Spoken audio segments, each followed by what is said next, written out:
বিভিন্ন ধৰণৰ হাৰাশাস্তিত ভোগ কৰিব লগা হৈছে আৰু এই বিভিন্ন জাতি উপজাতিয়ে নিজৰ জাতীয় সংগঠনৰ দ্বাৰা হওক ৰাজনৈতিক অধিকাৰৰ দ্বাৰাই হওক তেওঁলোকে নিজৰ যি প্ৰাপ্য সেইখিনি প্ৰতিবাদৰ জৰিয়তে তেখেতসকলে পাবলৈ সক্ষম হৈছে।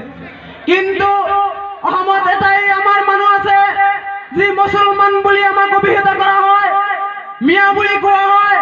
বিভিন্ন সময়ত ৰাজনৈতিক চক্ৰান্তৰে আমাক বিভিন্ন সময়ত ষড়যন্ত্ৰ কৰি আমাৰ সমাজখনক পিছুৱাই লৈ যোৱা হয়। সেই ক্ষেত্ৰত আমাৰ আমচুৱে হওক, সংখ্যালঘু সংগ্ৰাম পৰিষদে হওক, আমাৰ নেমচুৱে হওক, সকলো সময়ত আপোনালোকৰ কাৰণে চিঞৰ বাখৰ কৰি আছে, আপোনালোকৰ প্ৰাপ্তখিনি বিচাৰি আছে। কিন্তু আমি দেখিবলৈ পাইছো বিশেষকৈ আমি চৰ অঞ্চলৰ ৰাইজ আমি সজাগ এতিয়ালৈকে হোৱা নাই। গতিকে সেই উদ্দেশ্যৰে আজি তেখেতসকলে বাল্য বিবাহ আৰু শিক্ষাৰ ওপৰত এখন সজাগতা সভা অনুষ্ঠিত কৰিছে আৰু ইয়াৰ নিশ্চয় এটা কাৰণ আছে। আপোনালোকে জানে আমি অকল কাৰোবাৰ লগত মাৰপিট কৰিয়ে কিবা এটা বস্তু বিচাৰিলে তেওঁলোকে নিদিয়ে। গতিকে আমি শিক্ষিত হৈ গুণগত শিক্ষা লাভ কৰি আমি প্ৰকৃত শিক্ষা লাভ কৰি তেখেতসকলৰ লগত আমি কলমেৰে সৈতে আমি যুঁজিব লাগিব আৰু সেই যুঁজ আমি অকল এটা জাতি হৈ আমি মুছলমান হৈ ক'লেই নহ'ব যে আমাক অধিকাৰ লাগে। সেয়া এটা নিশ্চয়কৈ এটা সংগঠনৰ দৰকাৰ আছে। গতিকে আপোনালোকে আমাৰ উত্তৰ পূৰ্বাঞ্চল নেমচু এই নেমচুক আপোনালোকে সহায় সহযোগ যাতে কৰে সেই উদ্দেশ্যৰে আপোনালোকক বুজাবলৈহে আহিছে।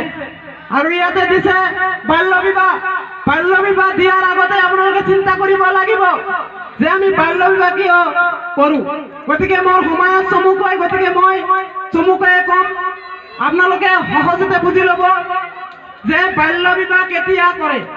বাল্য বিবাহ এই কাৰণেই কৰে, আপোনালোকে দেলত অন্তৰত হাত ৰাখি এবাৰ চিন্তা কৰিব যেতিয়াই বাল্য বিবাহ কৰে মানুহজনৰ শিক্ষাৰ হাৰ কিমান দূৰ তেওঁ পঢ়া শুনা কৰিছে এইখিনি আপোনালোকে লক্ষ্য কৰিব।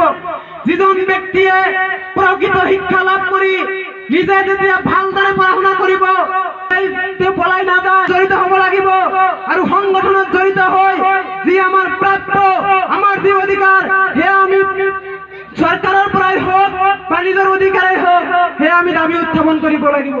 আৰু এটা কথা মনত ৰাখিব, আমি এটা দুখ পাইছো, এই কাৰণেই দুখ পাইছো যে আমি মায়েৰ চৰ মানুহৰ আশীৰ্বাদত আমি কেইবাবাৰো ইয়ালৈ আহিছিলো, কিন্তু ইমান মৰম পাইছিলো, ইমান মানুহ হৈছিল। কিন্তু আজি দুখৰ বিষয় এইটোৱে যে আমি আপোনালোকৰ সহায়টো যিমানখিনি আশা কৰিছিলো পোৱা নাই। কিন্তু যিমানখিনি আহিছে আমি খুবেই সুখী। এই কাৰণেই সুখী, ভাল কামত মানুহ কম থাকে। আপোনাৰ অঞ্চলত কিমান মানুহ শিক্ষিত আছে আৰু কিমান মানুহ অশিক্ষিত আছে। গতিকে সেইখিনি শিক্ষিত হোৱাৰ কাৰণেই আজি এইখিনি মানুহ আহিছে। আমি আশা ৰাখিছো অনাগত দিনত বেছিকৈ আমি মানুহ পাম।